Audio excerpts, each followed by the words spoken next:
Hi, my name is Melissa Griffin, and I'm a columnist who writes about San Francisco city politics. I'm also a member of the League of Women Voters of San Francisco. Along with the League and SFGov TV, I'm here at City Hall to discuss Proposition B, a ballot measure that will be before the voters on November 8th.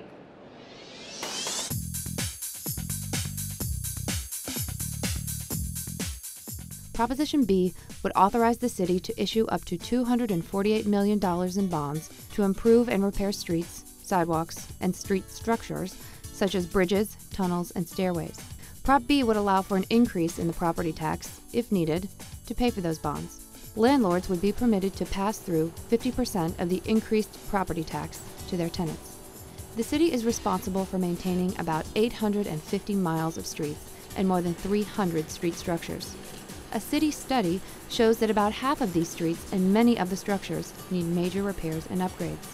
The city could only use this bond money to repair and repave city streets, strengthen and seismically upgrade street structures, redesign street corridors by adding or improving pedestrian signals, lighting, sidewalk extensions, bicycle lanes, trees, and landscaping, construct and renovate curb ramps and sidewalks to increase accessibility and safety, and finally, add and upgrade traffic signals to improve Muni service and traffic flow.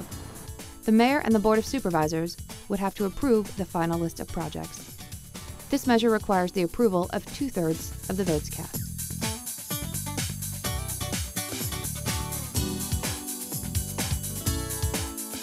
I'm here with Supervisor Scott Wiener, who sits on the San Francisco Board of Supervisors and who also sponsored Proposition B.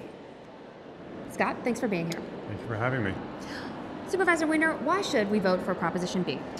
Well, Prop B is a $248 million infrastructure bond that will address some of our very basic and critical infrastructure needs. We've seen in San Francisco, but also really across the country over the last few decades, we've really let our infrastructure deteriorate, and we need to fix it. It'll help with our quality of life, it'll help put people back to work. And so this bond specifically addresses a few things. First, it provides infrastructure funds for our roads, for reconstructing roads that are failing, for resurfacing roads that need that. It doesn't fund basic maintenance, it's for capital work on our roads. It also provides significant funding for capital infrastructure work on our city's bridges and overpasses and street staircases and other infrastructure that is deteriorating and needs capital work. And then it also provides funding for ADA accessibility upgrades at our intersections, as well as some signal work for Muni to improve the operating of the system. You know, opponents of this measure have argued that these sorts of bonds should not be used for what they perceive as ongoing maintenance of our streets, for example, paving. Items that maybe these people feel should have been taken care of during the regular course of budgeting and using our general fund. How do you respond to those accusations? Well, we should have been doing a better job for the last 30 years maintaining our streets, and I'm not going to make excuses for that. But the fact is that we are where we are today, and we have hundreds, almost $500 million in capital needs on our roads. And our roads are capital assets, just like any other capital asset, like our parks, like the Bay Bridge, like Muni. And so it's appropriate to use bond funds to do capital infrastructure work. And I just want to reiterate, this bond is not just for basic patching and filling the random pothole. This is for capital work like road resurfacing, road reconstruction, these major capital needs that we have that are not basic operating expenditures. You know, in past years, voters have not necessarily been receptive to the idea of the streets bonds when it's floated in a poll, or the streets bonds themselves when they've been proposed on ballots.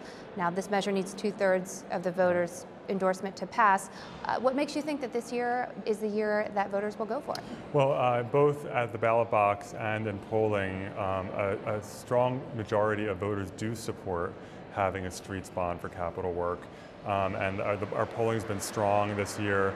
And when there was a streets bond that went on the ballot about 5 or 6 years ago, that got, I believe, 56 or 57% of the vote, with no campaign whatsoever supporting it and explaining it. So this year, we believe that with a campaign, and we're trying to really educate the voters about what this is and what it isn't, we think we have a shot at getting to 2/3. Now, with that said, 2/3 is always a high threshold for even the most popular kind of bond.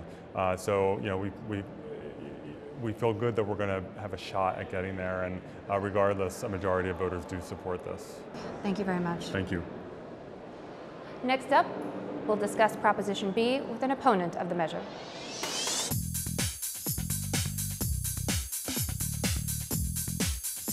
I'm here with Judy Berkowitz, president of the Coalition for San Francisco Neighborhoods and an opponent of Proposition B. Ms. Berkowitz, thanks for being here. You're welcome. Why is it that you oppose Proposition B?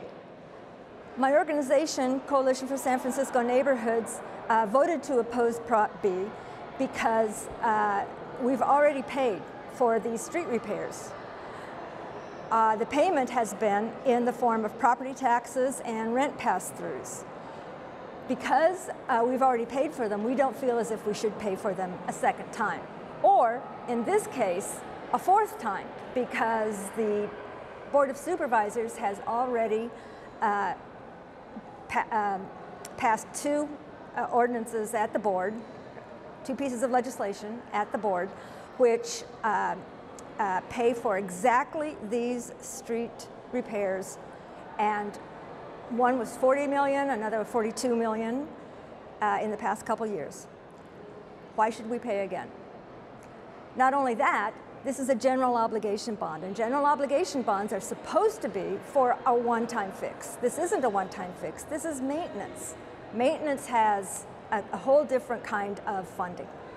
Proponents of Proposition B argue that regardless of where the funding comes from, if we don't fix our streets now, the cost to implement these fixes will go up exponentially in the next, say, 10 years. How do you respond to that assertion? The streets of San Francisco are terrible. They're the worst I've ever driven on. And I'm sure that anybody, no matter what form of transportation, would agree. I don't know if the cost will rise in the next 10 years. And I think it's very important that we do fix the streets with the money that has been allocated to do so. And this money is at the DPW in the form of, as I said, our property taxes and rent pass-throughs. In the event that Proposition B does not pass, how do you suggest we go about funding street repairs and other kinds of repairs that would be funded by Proposition B? Precisely what kinds of things would you like to see cut in order to make these other kinds of funding part of our regular budget? There are less people working for city government now than there were 20 years ago. However, the salaries are several times higher than they were. We could cut out a lot of the managers, for instance, the park and rec managers. If they were released and more park and rec playground managers were hired, then we would have some money that we could spread around. However, again, if the money in DPW, if our property taxes and our rent pass-throughs are used what they're supposed to be used for, then we would have the money. Thank you very much. We hope that that was helpful. For information about this or other ballot measures, please visit the website of the San Francisco League of Women Voters at sfvotes.org.